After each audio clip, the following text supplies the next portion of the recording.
Anong trip ang masarap? Edi Food Trip. Isang kainan na hindi pa nga kilala sa social media pero dinudumog at tinatangkilik na ng mga tao. Dahil for as low as 120 pesos lang mga tropa, matitikman nyo na ang kanilang nagsasarapang mga pagkain dito. Katulad ng 2 pieces fried chicken na naka-unli gravy, may sisig, may pork chop, may Shanghai, may lechong kawali, may Hungarian sausage, at may bangus pa sila mga tropa. 120 pesos lang, naka-unli Java rice, naka-unli sabaw, naka-unli gravy, at may free soft drinks ka pa. Kaya ano pa mga tropa, tara, food trip na!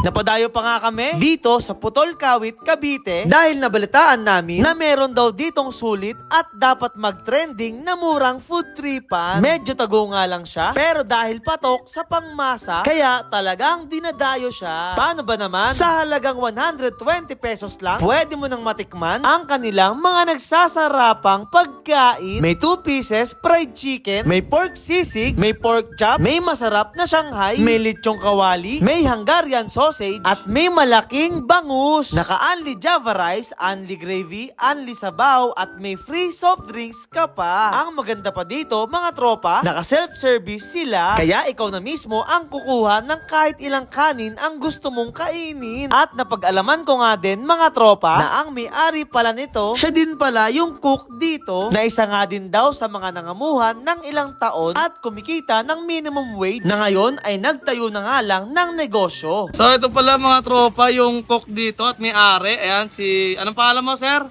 Kevin, boss. Ayun si Kuya Kevin. Kuya Kev, tanong ko lang boss, paano mo naisipang magnegosyo ng ganito, yung Mang Kevin? Bali, boss, kasi matagal na rin akong nangamuhan. Bali, dati rin akong cook. Nung nakaipon ako, naisip ko na mag-business na lang kaysa naman mga muhan pa tayo. Tama. Diba? Sumubok lang tayo, lakasan lang ng loob. Bakit ayaw niyo pong magtrabaho na sir? Mahirap din talaga pag may boss ka, hindi mo hawak yung oras mo. Pag masama pakiramdam mo, lalo na ikaw yung obligado magluto, kailangan mo pumasok. So at least, pag ganito, hawak mo oras mo.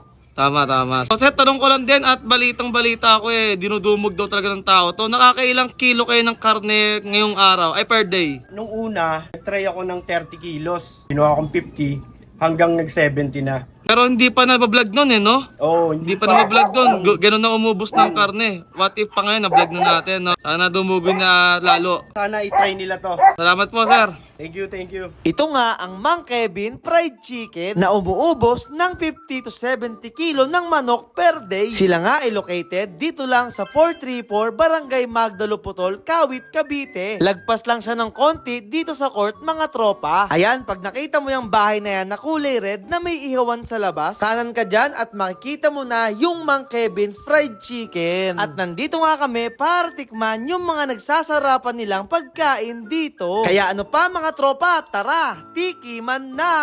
At ayun na nga mga tropa, napadayo na nga tayo ngayon dito sa Mang Kevin. Dito lang to sa barangay ng Putol, Kawit, Cavite. At ito mga tropa, tikman muna natin yung kanilang chicken. Ito nga yung pinaka patok sa kanila. Kaya ito muna yung titikman natin mga tropa. Grabe, laki ng chicken nila dito. Laki, sarap pagatin. Ang sarap. Crunchy yung balat. Tapos yung laman, ang sarap ng pagkaka-marinate. Samahan pa ng gravy. Panalo yung lasa. Sa mga tropa, nabitin ako dun Ang sarap po. Sa 120 pesos lang mga tropa, sulit na to. Grabe, panalo yung manok nila dito. Ito yung lasa ng gravy na hindi tinipid sa lasa. Ngayon naman mga tropa, sabayan naman natin ng kanin yung kanilang manok. Nakapuso pa para sa'yo. Mukhang masarap nga Tingnan natin. Sarap ng Java rice Samahan natin manok.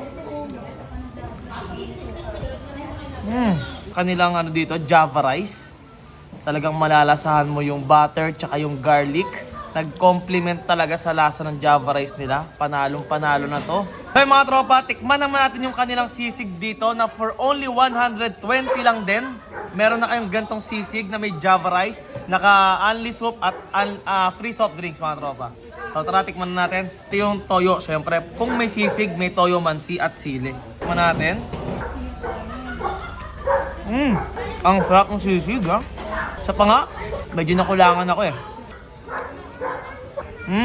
Yung salasa ng sisig nila, mga tropa, masarap. Tapos, hindi siya ganun kaanghang. Kaya kung hindi kayo mahilig sa maanghang, pwede na rin sa inyo to. Kung ano, mapaparami ako ng kain-kain dito.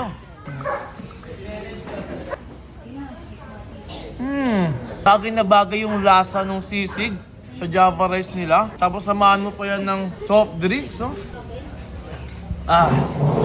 Sarap. At meron din pala yung ano, sabaw. Panalo. Parang nilaga. Nilaga ba? Parang nilaga yung lasa, mga tropa. Ang sarap. Kaya ano pa, mga tropa, sugurin nyo na tong Mang Kevin dito sa barangay ng Putol, Kawit, Cavite. Panalo yung mga pagkain nila. Magdala lang kayo ng 120, ha? Sulit na yon.